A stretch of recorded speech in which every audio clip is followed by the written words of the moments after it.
Assalamualaikum warahmatullahi wabarakatuh.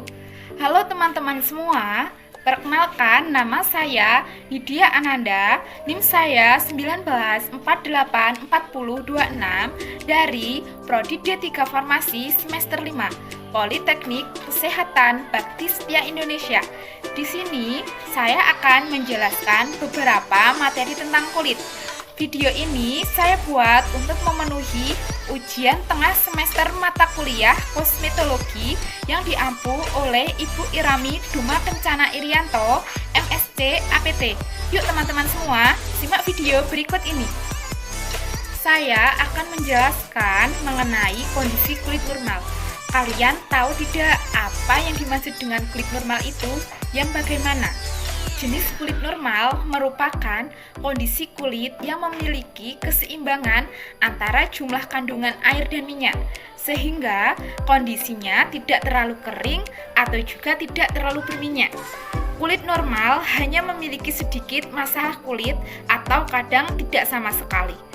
Kulit yang normal juga tampak tidak kusam, memiliki persebaran warna yang merata, dan pori-pori juga tidak terlalu besar. Tipe kulit ini juga tidak mengalami iritasi. Fungsi kulit itu bermacam-macam, di antaranya yaitu fungsi kulit sebagai proteksi, fungsi kulit sebagai termoregulasi, fungsi kulit sebagai ekstraksi, fungsi kulit sebagai produksi vitamin D, fungsi kulit sebagai sensori, dan fungsi kulit sebagai absorpsi. Mari kita bahas satu persatu. Yang pertama, fungsi kulit sebagai proteksi, berfungsi untuk melindungi otot, tulang, ligamen, pembuluh darah, sel saraf, serta organ di dalam tubuh. Kulit juga sangat berperan sebagai daya tahan tubuh untuk melindungi diri dari kuman yang berbahaya. Kedua, fungsi termoregulasi, yaitu untuk mengendalikan atau mengatur suhu badan atau tubuh. Dengan cara kulit menurunkan suhu, yaitu rambut meruduk, sehingga udara yang terperangkap lebih sedikit. Kemudian pembuluh darah melebar, sehingga banyak panas yang dibuang melewati kulit. Kemudian keringat akan keluar melalui lubang pori-pori. Cara kulit menurunkan suhu, yaitu dengan cara rambut berdiri untuk memperangkap udara hangat. Pembuluh darah menyempit untuk mencegah keluarnya panas dari dalam tubuh. Kemudian dengan cara menggigil, otot-otot akan bergerak secara otomatis sehingga menghasilkan panas dan kelenjar keringat hanya mengeluarkan sedikit keringat. Kemudian yang ketiga, fungsi ekskresi, yaitu saat cuaca panas, otomatis tubuh akan menjadi panas, sehingga reseptor akan menerima rangsangan panas dan mengirimkan sinyal ke bagian hipotalamus.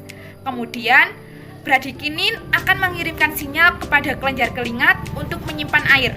Garam dan urea dibagikan ke sekitar pembuluh darah, dan di pembuluh darah diproses untuk menghasilkan keringat.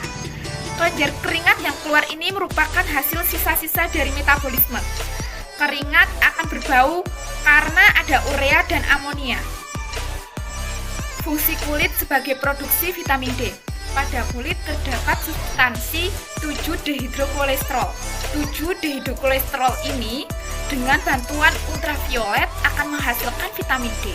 Kemudian vitamin D bersama kalsium dan fosfor dibutuhkan dalam perombakan dan pemeliharaan tulang. Kemudian fungsi kulit sebagai sensori, yaitu sebagai indera peraba. Kulit memiliki beragam ujung saraf yang berfungsi sebagai indera peraba terhadap suhu panas atau dingin, sentuhan, gerakan, tekanan, hingga nyeri dan sensasi lainnya. Fungsi kulit sebagai absorpsi, yaitu dibagi menjadi dua mekanisme, secara fisik dan kimia. Selanjutnya adalah proses terjadinya hiperpigmentasi pada kulit. Hiperpigmentasi kulit terjadi ketika tubuh memproduksi zat melamin dengan jumlah berlebihan. Melamin sendiri merupakan zat pigmen yang berperan dalam memberikan warna kulit tubuh. Bercak gelap pada kulit ini umumnya bisa timbul di bagian tubuh tertentu, namun juga bisa di seluruh tubuh. Pencegahan hiperpigmentasi, yaitu dengan cara 1. Menghilangkan faktor yang merupakan penyebab hiperpigmentasi, misalnya saja pil kontrasepsi, pemakaian kosmetik yang berwarna atau mengandung parfum, obat-obatan sitostastika, seperti malaria dan lain-lain, yang bisa saja memacu terjadinya hiperpigmentasi. Mencari penyebab timbulnya hiperpigmentasi sangat penting karena selama faktor pemicu masih ada, pengobatan tidak akan sempurna dan melasma akan tetap muncul. Kedua, pencegahan terhadap timbulnya atau bertambahnya berat serta kambuhnya melasma adalah perlindungan terhadap sinar matahari. Ada beberapa tanaman yang dapat digunakan untuk mencegah terjadinya proses hiperpigmentasi, yaitu salah satunya adalah alpukat yang memiliki kandungan asam lemak, vitamin C, enzim, vitamin E, dan asam oleat yang efektif mengurangi hiperpigmentasi. Kemudian ada bubuk kayu cendana.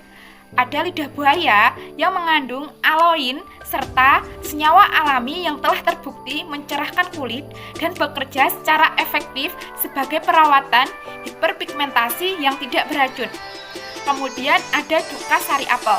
Cuka sari apel ini mengandung asam asetat yang dapat meringankan pigmentasi. Kalian tahu nggak bagaimana terjadinya jerawat atau munculnya jerawat? Yang pertama, muncul mikrokomedo akibat timbunan sel kulit mati dan sebum. Jika produksi sebum dan kapasitas saluran tidak seimbang, maka akan terjadi sumbatan sebum pada folikel rambut yang kemudian diikuti dengan inflamasi. Yang kedua, komedo muncul akibat sumbatan yang semakin membesar. Pori yang tersumbat akibat keratinisasi sehingga sel kulit mati yang lepas akan cenderung menempel satu sama lain sehingga muncul komedo yang merupakan sumber bakteri dari bakteri akne. Setelah itu muncul papul atau pustul yang diikuti dengan radang dan koloni bakteri P. acne. Propionibacterium acne mencerna trigliserida pada sebum dengan hasil asam lemak bebas yang menyebabkan peradangan. Papul merupakan bintil berukuran kecil kemerahan karena proses peradangan, sedangkan puspul merupakan bintil berukuran kecil dengan ujung berwarna putih dasar kemerahan. Setelah itu, bentukan nodul timbul setelah folikul pecahan dan radang semakin parah. Resiko scarring meningkat pada kondisi ini. Nodus atau kista ini sama-sama menyebabkan nyeri. Nodus merupakan lapisan kulit dalam atau yang terdapat dalam dermis. Kista terdapat di lapisan dalam yang sangat beresiko menimbulkan skar. Mekanisme pencegahan jerawat. Yang pertama, dengan cara preventif, yaitu 1. Menghindari terjadinya perubahan isi dan jumlah lipid serta sebum. Kedua, diet rendah lemak dan karbohidrat. Ketiga, melakukan perawatan kulit atau membersihkan kulit dari kotoran dan kuman dengan cara yang baik dan benar. Keempat, menghindari terjadinya faktor lain penyebab jerawat. Kelima, hidup teratur dan sehat, istirahat yang cukup, serta olahraga. Kemudian, pengobatan secara topikal dengan prinsip 1. Mencegah pembentukan komedo. Kedua, menekan peradangan. Ketiga, mempercepat penyembuhan lensi akne. Kemudian, pengobatan secara sistemik, yaitu 1. Untuk menekan aktivitas mikroba. Kedua, menekan reaksi radang. Ketiga, menekan produksi sebum dan mempengaruhi keseimbangan hormon.